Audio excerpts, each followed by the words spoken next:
जय श्री राम दोस्तों, मेरा नाम है अंकित शुक्ला और आज हमारा डे 40 यानी कि 183 डे का 40वां क्वेश्चन। तो कैसे हैं आप लोग? उम्मीद है कि बढ़िया होंगे। और एक बार फिर से हमारा एरिया का क्वेश्चन। यार एरिया के कितने सारे क्वेश्चन कर चुके हैं, है ना। चलो ये क्वेश्चन एरिया का और ले लेते हैं। कुछ ना कुछ नया डेली मिलता है, तो इसलिए बस यही है कि क्वेश्चन आ जाता है अपने पास। और 183 डे चैलेंज ज्वाइन कर रहे हो ना? हाँ, तो अगर ज्वाइन कर रहे हो तो मुझे बताओ जल्दी से ये कि किस ईयर का क्वेश्चन है। कमेंट में जल्दी से बताना किस ईयर का क्वेश्चन है। सही गेस करने वाले को मिलेगा एक अच्छा सा प्राइज़, पक्का गारंटी दूंगा। जो सही गेस करेगा उसको मैं दूंगा एक कैश प्राइज 100%। देखें कौन सही से गेस करता है कि किस ईयर का, किस पेपर का, किस मतलब पेपर 1 पेपर 2 का कौन सा क्वेश्चन है। ठीक है, तो क्वेश्चन हमारा कुछ इस तरीके से एरिया का क्वेश्चन है। सबसे पहले तो एरिया के क्वेश्चन के लिए हमें पता ही है कि रीजन एक लाइन है जो पैरेलल टू वाई एक्सिस है, एक लाइन है जो पैरेलल टू एक्स एक्सिस है, एक लाइन है जिसका स्लोप 1/3 है, एक लाइन है जिसका स्लोप ऑब्ट्यूस एंगल है। ठीक है, तो सबसे पहले x + y = 2 को यहाँ लिख लेते हैं। और एक दूसरी लाइन और है हमारे पास y = x/3। ठीक है, तो सबसे पहले हम रीज़न की तरफ जाएंगे। किसकी तरफ जाएंगे? रीज़न की तरफ। देखो रीज़न के बिना तो कभी भी एरिया का क्वेश्चन आप कर ही नहीं सकते। ठीक है, तो सबसे पहले हम अगर एरिया का क्वेश्चन हमें करना है तो रीज़न बनाना पड़ेगा। तो सबसे पहले हमारे पास पकड़ते हैं लाइन को y = x/3 जो क्लोज टू एक्स एक्सिस होगी। ठीक है, इस तरीके से हमने एक लाइन बना दी। इस तरीके से हमने क्या कर दिया, एक लाइन बना दी। ठीक है, जो क्लोज टू एक्स एक्सिस होगी। दूसरी लाइन x + y 2। चलो एक लाइन ये हो गई।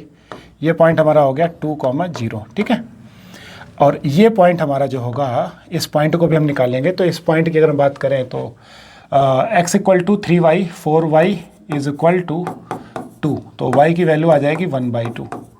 तो y की वैल्यू आ जाएगी 1/2। तो y की वैल्यू आ जाएगी 1/2 1/2 1/2। तो x की वैल्यू 3/2। तो ये जो पॉइंट हमारा है ये 1/2, सॉरी x की वैल्यू 3/2 आएगी ना। हाँ, 3/2 1/2 आ जाएगा। ये पॉइंट हमारा 3/2 1/2 आ जाएगा। ठीक है, अब दूसरी लाइन है x = 9/4। 9/4 इससे थोड़ा आगे जाएगा, थोड़ा आगे जाएगा इस तरीके से। ठीक है ना, थोड़ा आगे चला जाएगा। तो ये जो पॉइंट है हमारा, ये पॉइंट हो जाएगा 9/4, 0। ठीक है, यहाँ तक समझ आ गया होगा। और दूसरी एक लाइन और है y = 1। दूसरी एक लाइन और है y = 1। चलो जरा एक बार इसको चेक कर लेते हैं। ये x = 9/4 इस लाइन में चिपकाते हैं। तो x = 9/4 इसमें हम रखेंगे तो 9/4 = 3y। तो y की वैल्यू आएगी 3/4। तो x की वैल्यू 9/4 है जो कि 1 से थोड़ा सा क्या है, ज़्यादा है। तो y = जो 1 है वो लाइन हमारी कुछ इस तरीके से जाएगी। ठीक है, इस तरीके से जाएगी, इस तरीके से आएगी। नहीं, ऊपर से ही जाएगी, ऊपर से ही जाएगी, ऊपर से ही जाएगी, कन्फर्म ऊपर से ही जाएगी। एक बार चेक कर लेना। ठीक है ना, कन्फर्म कर जाएगी ऊपर से। 3/4 आ रहा है ना, 3/4 तो ऊपर से ही कट करेगा y, वो नीचे कट कर तरफ करेगी। 3/4 आ रहा है y की वैल्यू, तो ऑब्वियसली तो y = 1 तो बड़ा ही होगा। तो जो एरिया का रीज़न बनेगा हमारा वो क्या बनेगा, y ≤ 1 नीचे की तरफ। ये हमारा हो गया y = 1। और यहाँ पे थोड़ा सा इसको इधर कर लेता हूँ ताकि अगर आपको ना दिख रहा हो तो आप समझ जाओ। ठीक है, इसी तरीके से अगर मैं इस लाइन से बात करूँ तो 2 से बड़ी वैल्यू 2 से बाहर की तरफ जाएगा। अगर मैं इसको पकड़ूँ तो x की तरफ जाएगा, उसकी तरफ जाएगा, एक्स एक्सिस की तरफ। तो जो रीज़न है हमारा वो कुल मिला के ये नज़र आ रहा है मेरे को। तो ये रीज़न हमारा नज़र आ रहा है। ठीक है, अब ये रीज़न नज़र आ रहा है तो इसको नाम दे दो A B C D। तो एक तरीके का ये क्वाड्रिलेटरल बन गया। क्या बन गया?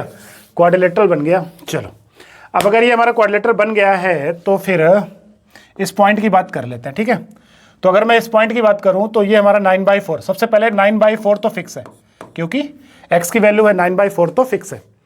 अब x की वैल्यू 9/4 अगर मैं इस लाइन में रख दूं, 9/4 रख दूं, इसमें 9/4 रख दूं तो x की वैल्यू 9/4 तो 9/4 = 3y।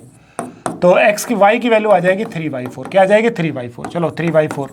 तो अपने को 4 पॉइंट मिल गए ABCD। क्या पॉइंट मिल गए? ABCD 4 पॉइंट मिल गए। ठीक है, अब एरिया ऑफ क्वाड्रिलेटरल क्या होता है? एरिया ऑफ क्वाड्रिलेटरल क्या होता है दोस्तों? अब मैंने ऐसा सुना है कि एरिया ऑफ क्वाड्रिलेटरल के लिए मैं चाहूँ तो एक तरीका लगा सकता हूँ। क्या कि 2 ट्रायंगल खींच लूँ, 2 ट्रायंगल खींच लूँ, एरिया ऑफ ट्रायंगल से लगा सकते हैं। या फिर आप चाहो तो फार्मूला लगा सकते हो 1/2 x1 y1 x2 y2, समझना मेरी बात पहले, plus x2 y2 x3 y3 plus x3 y3 x4 y4 plus x4 x1 y1। Sir ये कौन सा फार्मूला है? मैंने कहा बेटा ये है, आप किसी भी 4 साइड हो, 3 साइड हो, 5 6 7 जितनी भी n साइड्स हो, आप सबके लिए फार्मूला लगा सकते हो। सर क्या फार्मूला? मैंने कहा ये 4 साइड है तो इस तरीके से x1 y1 x2 y2 x2 y2 x3, इस तरीके जब लास्ट वाला आएगा उसके नीचे x1 y1 आ जाएगा। ठीक है, अगर सर एक और आ जाए तो मैंने कहा एक और आ जाएगा x5 y5 फिर x5 y5 x1 y1 आ जाएगा। समझ आया कि नहीं आया? अब ये सारे पॉइंट इसमें रख दो, ABCD इसमें रख दोगे, तो जब आप ABCD इसमें रख दोगे तो आपको जो आंसर मिलेगा वो मेरे ख्याल से 11/32 मिलेगा। क्या मिलेगा? 11/32 मिलेगा। ठीक है ना, कैलकुलेशन है, बाकी मैंने आपको हिंट दे दिया है, कर लोगे। ठीक है ना, सॉल्व इसलिए नहीं कर रहा हूँ, वीडियो लेंथी हो जाएगा, क्या फायदा है। ठीक है ना, तो जब आप ये सारे पॉइंट रख दोगे तो आपको आंसर मिल जाएगा। डायरेक्शन मैंने आपको दे दी। ठीक है ना, तो रीजन आपके सामने है, रीजन इंपॉर्टेंट होता है एरिया में, तो बस एरिया का क्वेश्चन एडवांस में छूटना नहीं चाहिए। टारगेट ऐसा बनाओ कि एरिया का क्वेश्चन ना छूटे आपसे। ठीक है ना, तो मिलता है नेक्स्ट वीडियो में। Thank you so much guys, जय श्री राम।